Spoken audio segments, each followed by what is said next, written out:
Good afternoon, my name is Neda Rasul, and today I will be presenting my honors year project, which is about how social media impacts romantic relationships.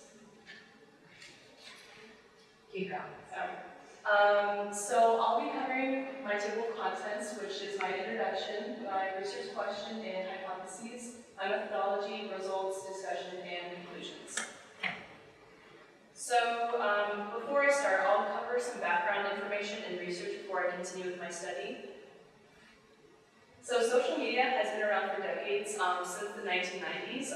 While there are many sites that grew before then, there was one popular site, first recognizable popular site, which was called 6 Degrees, which was set in 1997. And other sites such as MySpace, Friendster, Facebook, and LinkedIn have rose to fame. And which allowed users to create profiles, also connect with others, publish content, and this allowed people to be capable of engaging in conversations about shared content while interacting with various users. And also, social media can arise intense jealousy within adolescents and adults in these romantic relationships. Along with these negative emotions of anger and jealousy, the way an individual engages in self-handicapping behaviors in their relationships can be a result of social media. With that being said, it is important to know that there are different attachment styles that can influence the way a person consumes this type of content. While there's a lot of research done on social media and how it affects oneself in their relationships, I wanted to fill in the gaps of certain populations, which I will be covering in the next few slides. So now onto my research question and hypotheses. For my research, I'm specifically asking how do individuals' perceptions of their partner's social media use impact their emotional state and general well-being, and I'm also asking how do individuals in romantic relationships communicate their negative feelings, considering how often a partner uses social media. I'm also hypothesizing that individuals in short-term relationships will express more jealousy about their partner's social media use rather than their long-term counterparts. And I'm also hypothesizing that men will express more behavioral jealousy compared to women. And lastly, those who are currently in a relationship will report higher overall jealousy compared to those who are not. Moving on to my methodology section, I decided to gather further information for participants to complete an online survey in Qualtrics. Throughout my survey, I utilized various measures that evaluated self-esteem, mental health, adult attachment questionnaire, and measuring romantic jealousy. Examples of these questions are listed here. However, I'd like to touch base on the last 3 bullet points, which regard romantic jealousy. First, there is behavioral jealousy, which refers to the actions an individual presents to check up on their partner. For example, I look through X being their current partner or hypothetical person in this situation. I look through X electronic devices / social media to see if I can potentially find anything that can impose harm on our relationship. This exhibits their jealousy in more of a behavioral sense. The next subcategory is emotional jealousy, which presents how angry, anxious, upset, and jealous a person feels in their relationship.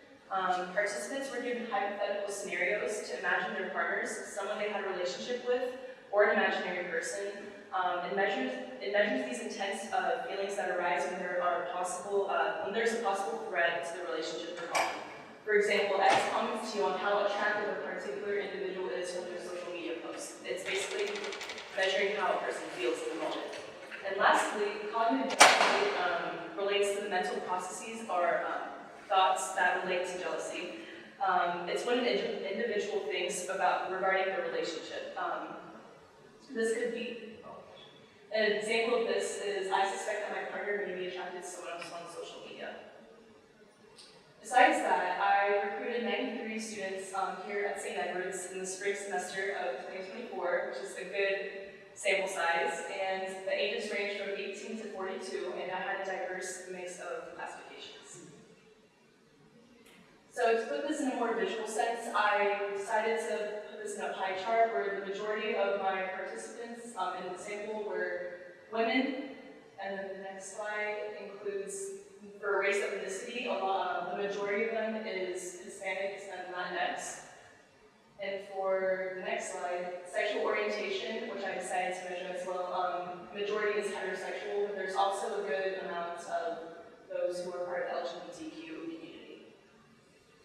I also decided to gather data on those who are in a relationship versus not. So 55.4% of all my participants are in a relationship, while 44.6% are not. And I also decided to measure the relationship length, which is presented here. And now for my results.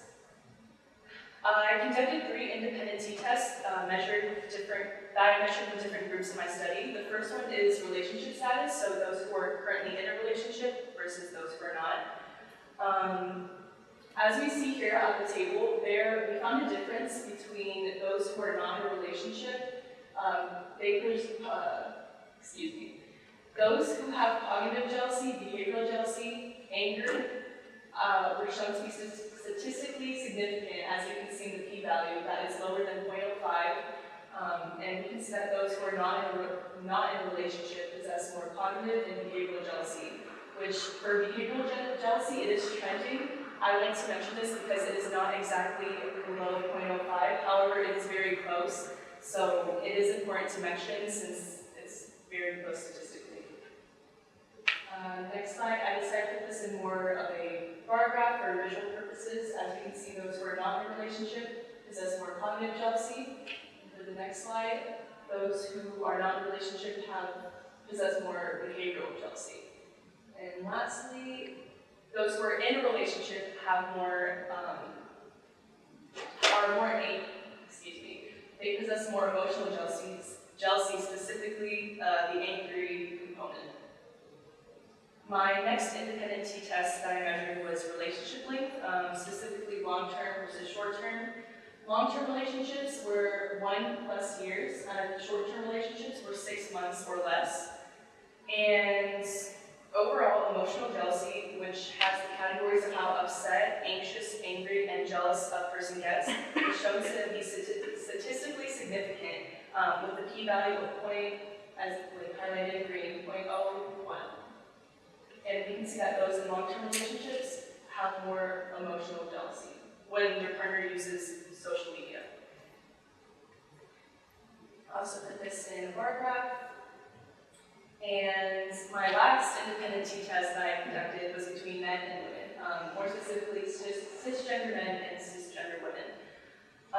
The only variables that were statistically significant were the emotional jealousy component, only how angry one gets, upset, and jealous, not the anxiety part. As you can see in green, the p-values are less than 0.05, which means that it is unlikely that it is random that these variables are impacting. And as you can see, they have more anger, and then the next slide they're more upset, and the next slide they're more jealous when they were presented with these questions. And moving on to my discussion. So those who are not in a relationship express stronger cognitive and behavioral jealousy towards their hypothetical partner's equivocal social media use compared to those who are currently in a relationship. For some of these individuals, I speculate that their answers could reflect past behaviors or patterns in relationships that ultimately caused problems or ended their relationship. Another possible reasoning for this finding is that it could be easier to imagine a hypothetical relationship with a person and think about what you would do in these various situations. This could be different from those who are actually in a relationship because they know who their partner is, and it could be more difficult to paint them in that light. And for my next finding, individuals currently in a relationship reported stronger emotional jealousy reactions, specifically angry reactions to their partner's social media use compared to their short-term counterparts. A reasoning for this finding that I speculated was that those in romantic relationships have an emotional concrete reference that could result in a heightened anger response. This is different compared to those not in a relationship because there is already an emotional attachment that they have with their partner rather than a hypothetical scenario, which was listed in the questionnaire. Overall, the stakes are higher, it is more in the moment, and they can feel intense. For my third finding, individuals in long-term relationships, which is a year or more, were shown to report higher emotional jealousy reactions. So this consists of them being more anxious, angry, upset, and jealous compared to short-term relationships. This is probably because of the honeymoon phase, which plays a significant role in relationship length.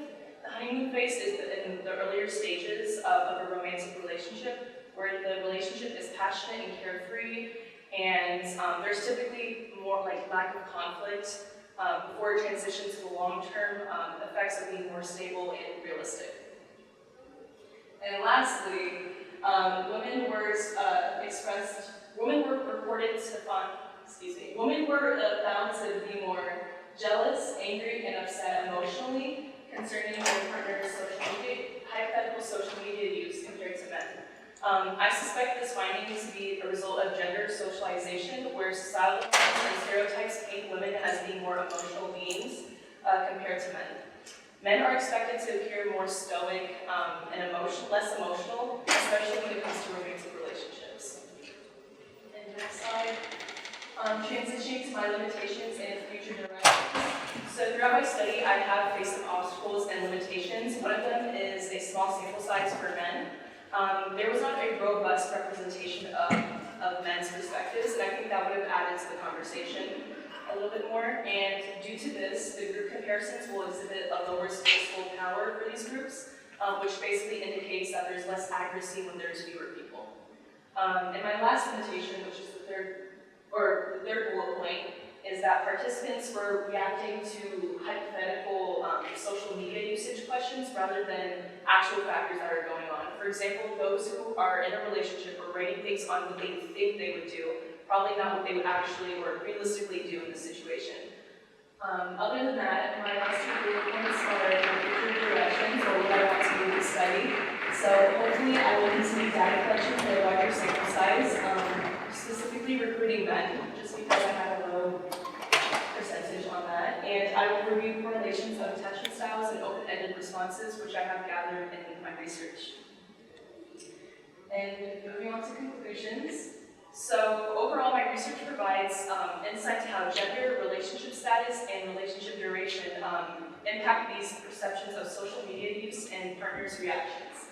It also provides further evidence that social media still significantly impacts romantic relationships through jealousy. Other than that, this also provides knowledge to clinicians or therapists who specialize in relationships about the importance of considering social media use, jealousy, and the relationship dynamics with their clients. I would also like to give some acknowledgments to my thesis advisor, Dr. Katie Brackley, the Psychology and Behavioral Neuroscience Department faculty, who shared my survey, and which was why I was able to get a large sample size. And lastly, the St. Edward's University Honors Program. These are my references, and that is, thank you.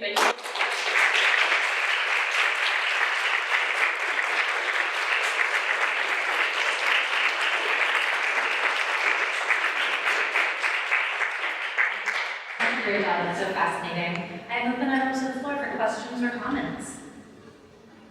Yes, I like your note on how, not being in a relationship, it can be harder to answer some of these questions because you don't really have a person to base it off of, but also the difference in people who have been in relationships and people who haven't. Do you think, or how do you think results would change if you differentiated between people who have never been in a relationship and people who been for a breakup?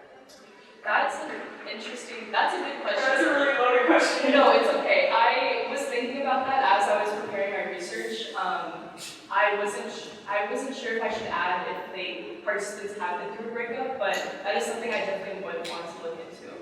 Yeah, thank you. Yes. What are some other ways that you think social media affects relationships? And did you consider doing any other forms of research besides just jealousy?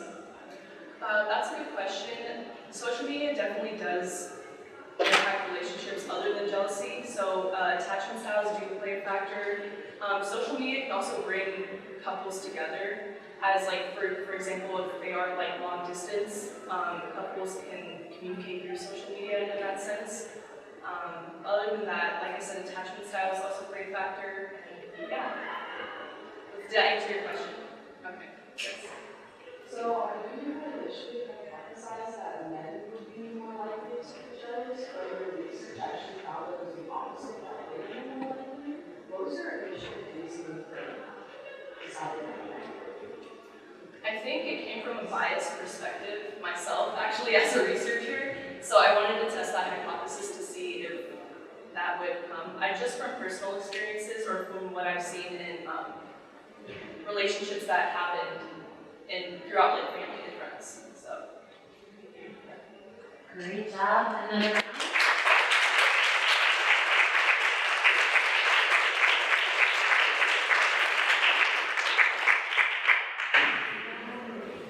So I've had the pleasure of getting to know Neda since maybe sophomore year when you took statistics with me.